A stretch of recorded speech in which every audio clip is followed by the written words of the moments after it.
जय श्री राधा कृष्ण। मैं अपने दिल में अपने कान्हा को रखती हूँ, दुनिया की हर उलझन से खुद को दूर रखती हूँ। भले ही अंधेरे घेर ले राहें मेरी सब, मैं अपने कान्हा जी की कृपा का आंखों में नूर रखती हूँ। बोला कृष्ण कन्हैया लाल की जय, मोर क्रिकेट बंसरी वाले की जय, मेरे बाल गोपाल की जय। अब बताओ, क्या आपने कभी सुना है कि कोई इंसान भगवान को अपना सगा भाई मानकर उनसे बातें करे और भगवान भी सच में उसके सामने आकर उसका भोग स्वीकार करे? आज जो प्रसंग आपको बताने जा रही हूँ वो सिर्फ कोई कहानी नहीं है, ये एक ऐसी सच्चाई है जो दिल को हिला देगी और भक्ति पर आपके विश्वास को और अधिक गहरा कर देगी। कहा जाता है, जहाँ सच्चा प्रेम होता है वहाँ भगवान को भी आना ही पड़ता है। ये प्रसंग है एक लड़की का जिसका नाम था सरस्वती। बहुत ही मासूम, बहुत ही भोली, लेकिन दिल से भगवान को चाहने वाली। जब वो सिर्फ 9-10 साल की थी तभी से घर के मंदिर में बैठा करती थी। सरस्वती को भौतिक भोग विलासों में कोई आसक्ति नहीं थी। घर में श्री गोपाल जी का मंदिर था। शुद्धदेव नामक बूढ़े पुजारी बड़े ही भक्ति भाव से उस मंदिर में श्री गोपाल जी की पूजा करते थे। उनके कोई संतान नहीं थी। उनका गोपाल जी में वात्सल्य भाव था, भक्त प्रेम ममता भाव था। वो बड़े स्नेह से गोपाल जी को भोग लगाया करते थे। उनके मन में गोपाल जी जड़ स्वर्ण प्रतिमा नहीं थे, मतलब कोई मूर्ति नहीं थी। सच्चिदानंद भगवान थे, उनके अपने बेटे थे। मन में ही नहीं, भक्त शुद्धदेव जी की शुद्ध भावना के अनुसार भगवान उनसे स्थूल व्यवहार भी ऐसा ही करते थे, क्योंकि जब भक्त का प्रेम सच्चा होता है ना, तो भगवान भी उसके सामने जागृत हो जाती है। पर इस बात का रहस्य शुद्धदेव जी के किसी भी अन्य रिश्तेदार या घर वालों को पता ही नहीं था, बिल्कुल भी नहीं पता था। सरस्वती की माता श्री कीर्ति तथा पिता मतिमान भी इस रहस्य से अपरिचित थे। सरस्वती छोटी उम्र से ही मंदिर में जाकर बैठती, खेलती, पुजारी जी की पूजा आरती तथा भोग राग को बड़े चाव से देखा करती थी। पुजारी जी छोटी बच्ची समझकर उससे कोई छिपाव भी नहीं करते। इसके अतिरिक्त उनका सरस्वती के प्रति बड़ा ही स्नेह भाव था, बड़ा ही वात्सल्य प्रेम था। वो उसे अपनी सगी पुत्री से भी बढ़कर मानते थे। ये पुत्री और ठाकुर जी श्री गोपाल जी प्राण प्रियतम पुत्र, और इस भाव से पुजारी जी का स्नेह दोनों में बट गया था। उनके इस संबंध से सरस्वती और गोपाल जी में भी भाई बहन का संबंध हो गया था, क्योंकि देखो शुद्धदेव जी एक मेन थे जो गोपाल जी को अपना पुत्र मानते थे और सरस्वती को पुत्री, और इसी संबंध से सरस्वती और गोपाल जी आपस में भाई बहन हो गए थे ना। सरस्वती अपने गोपाल भैया से बड़ा प्रेम करती थी, बाल भाव से उन्हें खिलाती पिलाती, उनके साथ खेलती, शुद्ध प्रेम अलाप करती थी। शुद्धदेव जी बड़े प्रसन्न होते थे उसकी इन हरकतों को देखकर। कोई छोटा बच्चा कर रहा होता वो वैसे भी बड़ा अच्छा लगता है। सरस्वती की बुद्धि बड़ी तेज थी। वो पुजारी जी से गीता, रामायण, पुराण और अन्य जितने भी शास्त्र और ग्रंथ वगैरह थे ना, बड़ी लगन से पढ़ती थी और समय समय पर श्री भगवान के स्वरूप तथा लीला के संबंध में भी पूछा करती थी। वो ऐसा क्यों करते थे, उस समय ऐसा क्या हुआ था, उनकी लीला बताओ। रोज उनके पास बस यही होता था, कान्हा की कोई लीला सुना दो, कान्हा की कोई लीला सुना दो। सरस्वती रोज मंदिर में जाती, कभी गोपाल जी से बातें करती, कभी उन्हें खिलाने की कोशिश करती, कभी उनसे शिकायत करती थी, आप तो मेरी सुनते ही नहीं हो, देख रहे हो आप वहां स्कूल में मुझे वो सारे के सारे परेशान कर रहे। लोगों को लगता ये बच्ची खेल रही है, क्योंकि सबके लिए तो ये प्रसंग ही था ना, पर उसे लगता कि वो अपने भैया से बात कर रही थी। उसे ऐसा बिल्कुल नहीं लगता था कि वो कोई डॉल से खेल रही है या कोई सामने मूर्ति रखी हुई है इसलिए वो कर रहे हैं। नहीं, उसको पता था कि साक्षात मेरे भाई बैठे हुए हैं। बचपन की भक्ति में जो सच्चाई होती है वो बड़े बड़े तप में भी नहीं मिलती। शुद्धदेव जी को वो पिता से बढ़कर मानती थी और उनके उपदेशों और वचनों को कार्य रूप में करने की पूरी चेष्टा करती थी। वरना बच्चे के हिसाब से सुनो, बड़ी बातों को सुनना ही अपने आप में बड़ी चीज होती है, बट वो बड़ी लगन से सुनती थी और उसको अपने जीवन में उतारती थी। इससे उसका जीवन पवित्र भक्तिमय हो गया था। एक दिन कुछ ऐसा हुआ जिसने सब कुछ बदल ही दिया। सरस्वती ने जिद पकड़ ली कि आज मैं ही गोपाल जी को भोग लगाऊंगी, मैं ही आज इनको खिलाऊंगी।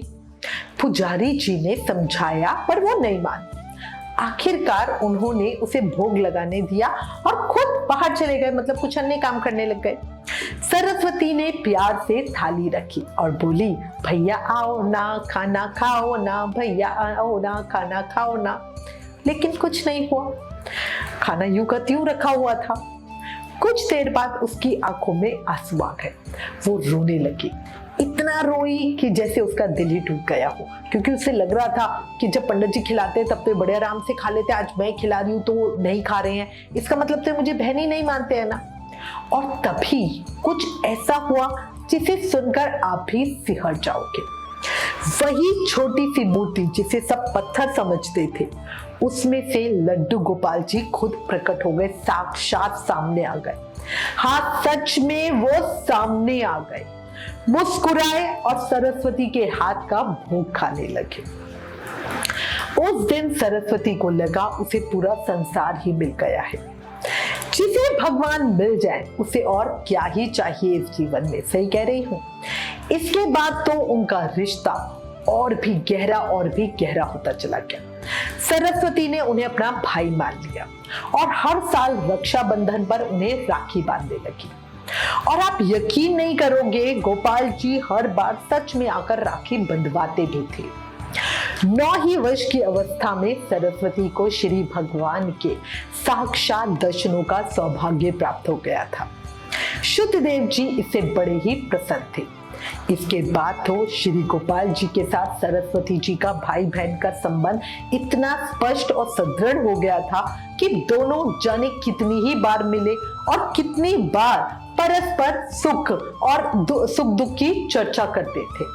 फिर गोपाल भैया की सहमति से ही सरस्वती ने विवाह करना भी स्वीकार कर लिया, वो भी इस शर्त पर कि गोपाल भैया को सरस्वती बहन जब भी याद करेगी तभी वो उसके पास पहुंच जाएगी। वाह, क्या भक्ति है। मतलब खुद सोचो कि ठाकुर जी कह रहे हैं कि तू शादी कर ले और जब भी तू मुझे पुकारेगी मैं तेरे पास आ जाऊंगा। सरस्वती को अपना बाल्य जीवन में पिता माता के द्वारा जो सब प्रकार की सुख सुविधाएं प्राप्त हुई, इसमें गोपाल भैया की ही करामात थी। और सरस्वती के विवाह तथा विदाई में भी गोपाल भैया का ही बहुत बड़ा हाथ भी था। दहेज की सामग्री, अतिथियों का स्वागत सत्कार, सबकी प्रसन्नता आदि की व्यवस्था सरस्वती के पिता मतिमान को आश्चर्य में डाल रही थी। क्यों, कहां से हो रहा है, कैसे हो रहा है, कब क्या हो रहा है, इसका उन्हें पता ही नहीं चलता था। और सब इतना खुश और इतना वैभवशाली सब हो रहा है। ना मालूम कहां से उनके इतने कार्य कुशल मित्र आ गए थे और इतनी सयानी देवियां घर में आ गई थी श्री कीर्ति के काम में सहयोग देने के लिए। उन्हें पता ही नहीं चल रहा था। अरे भाई, मतलब उन्हें उम्मीद ही नहीं थी कि इतने जने हेल्प के लिए आ जाएंगे। उन्हें पता ही नहीं था ये सब सरस्वती के भैया गोपाल जी की कृपा शक्ति का ही खेल था। और होता भी क्यों ना, जिसके प्रियतम, जिसके प्रेम के आधार स्वयं भगवान श्री कृष्ण हो, भला उसके लिए किसी बात की कमी हो भी सकती है। माया जिनके आगे पीछे डोलती है उनके लिए तो ये सारे बस चुटकी बजाने वाले काम है, सही कह रही हूं ना। अब बढ़िया विवाह हो गया। विदा होकर सरस्वती ससुराल चली गई। गोपाल भैया गुप्त रूप से बहन को पहुंचाने साथ गए और 2-3 दिन वहां रहकर उसे सत्तावना देकर फिर लौटे। सरस्वती के पति सुदर्शन बड़े ही सात्विक प्रकृति के साधु पुरुष थे। उनमें जगत के छल नहीं थे। घर में सब प्रकार से सुख था। सरस्वती का जीवन बहुत आनंद से बीत रहा था। गोपाल भैया बीच बीच में आकर बहन से मिल जाया करते और बातों ही बातों में उसे जीवन का उपदेश भी दिया करते। ससुराल में भी जब भी उसे दुख होता वो अपने भैया को ही याद करती और भैया भी ऐसे ही तुरंत ही आ जाते और हर बार कोई ना कोई चमत्कार सरस्वती के साथ हो ही जाता था। कभी अचानक मदद मिल जाती थी, कभी मुश्किलें अपने आप ही खत्म हो जाती थी। और ये होता भी क्यों ना, देखो जिसके सर पर स्वयं परमपिता परमेश्वर का हाथ रखा हुआ हो, भला उसे किस बात का कष्ट हो सकता है, सही कह रही हूं ना। एक दिन सरस्वती के मन में सवाल आया, भैया आप सच में कौन हो? सब कहते हैं आप भगवान हो, पर आप तो मेरे भाई हो ना। अब आप ही बताओ आप कौन हो? अब उसकी ये मासूम बातें सुनकर गोपाल जी मुस्कुराए और बोले, हाँ बहन, मैं भगवान भी हूँ और तुम्हारा भैया भी। तुमने मुझे जिस भाव से पुकारा, मैं उसी रूप में तुम्हारे पास आया। भगवान रूप नहीं देखते, भाव देखते हैं। फिर उन्होंने सरस्वती को समझाया कि सच्चा प्रेम क्या होता है, कैसे दुनिया के रिश्ते बदल जाते हैं। लेकिन भगवान से जुड़ा रिश्ता कभी नहीं टूटता, ना बदलता। उस दिन सरस्वती को ऐसा अनुभव हुआ कि उसका पूरा जीवन ही बदल गया। गोपाल जी की बातों ने उसके मन में गहरा प्रभाव डाला। उसके चेहरे पर एक अलग ही शांति आ गई, एक अलग ही संतोष आ गया, एक अलग ही तेज आ गया। उसके पति सुदर्शन भी धीरे धीरे भक्ति में इतना डूब गए कि दोनों ने मिलकर अपना पूरा जीवन भगवान को ही समर्पित कर दिया। और कहते हैं आखिरी में दोनों को भगवान के धाम की प्राप्ति भी हुई। जो भगवान को अपना बना ले, भगवान भी उसे कभी नहीं छोड़ते। सही कह रही हूं ना? तो भक्तों, ये प्रसंग हमें क्या सिखाता है, आप बताओ? भगवान दूर नहीं है, बस हमारा भाव सच्चा होना चाहिए, उच्च कोटि का होना चाहिए, है ना? हे कान्हा, कहीं भी रखना इस सृष्टि में, बस रखना हमेशा अपनी दृष्टि में। प्रेम से बोलो राधे राधे। अगर आप भी सच्चे मन से लड्डू गोपाल को अपना मान लो, तो वो भी आपके जीवन में किसी ना किसी रूप में जरूर आएंगे। सच्ची बता रही हूँ। अगर आपको ये प्रसंग दिल छू गया हो तो वीडियो को लाइक जरूर करें। ऐसी ही चमत्कारी कहानियों के लिए हमारे चैनल को सब्सक्राइब करें और इन वीडियोस को अपने परिवार और दोस्तों के साथ ज़्यादा से ज़्यादा शेयर करें। मिलते हैं अगली वीडियो में एक और मिरेकल ऑफ गॉड की कहानी के साथ। Please like, share and subscribe. Thank you. जय श्री राधा कृष्ण।